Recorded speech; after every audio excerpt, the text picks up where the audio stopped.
On Parks and Rec, you guys did something that got a lot of attention. Vice President Biden did a cameo on the show. And I understand you got to spend time with the Vice President. I did. I got to go to the White House, and cool. I've actually met him before, twice. And every time I see him, he's really good at making me feel like we're old friends, which is nice. Sure. He's really warm, and he's from Delaware, so we have a lot in common, which is where I met him before. And he actually let us take like a little tour of his office, which was cool, and I stole something off his desk, so that also happened. You stole something off the Vice President's desk in the White House? Yeah, I was gonna bring it to show you, but I couldn't find it because I think I put it in like side of a book under my bed or something, but he let us in his office, and we were walking around. It was like me and I don't know if I'm supposed to say this. That you went into the Vice President's office and stole something from his desk, which by now and also you've lost it now. These could be, are these sensitive documents? Yes. I think I just realized that I shouldn't be saying this. But I think I'm trapped now. Okay. This is my favorite kind of interview then. So he let us in his office, and we were walking around, and I was with Chris Pratt, who was just here, I think, and Amy, and he was like, "Have fun in there," and you'd think that the White House would. I don't know if I should talk about.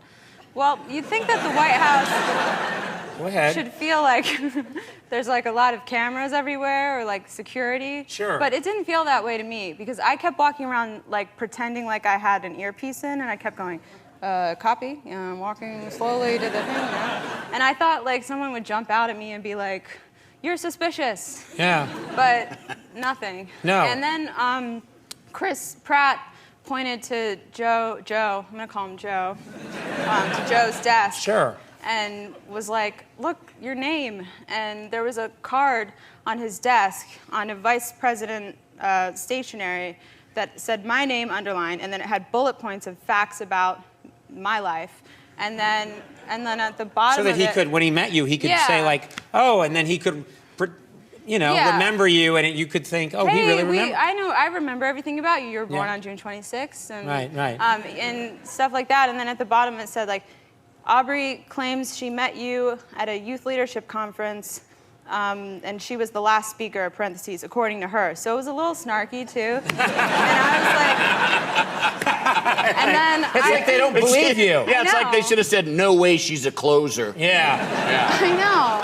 That just is so rude, like, according to her, anyway. Well, it was probably his assistant or something, and she, I don't blame her. But anyway, I stole it. I, sneakily, slid it in my pocket. Yeah. And I was really scared because I was like, I'm stealing from the White House. But no one caught me, and then I lost it. Okay. I was like, I'm going to frame it, and I'll keep it forever, and now it's probably, crumpled up. Well, no, I'm sure you're going to find it. You've got to find it. I'm sure there's a SWAT team at your house right now looking for it. I know. I still get scared at night sometimes. That they're going to come for the piece of paper? Yeah. Yeah. They have powers. You've made a terrible mistake. Yeah. I know. I've made so many mistakes. I know I'm going to be punished for one of them someday. Well, let's talk about your house. Anyway. I like any interview that that ends with, "I've made so many mistakes. I'll be punished for them one day. I'll get mine." I think the show should just fade to black now. Hey, you recently...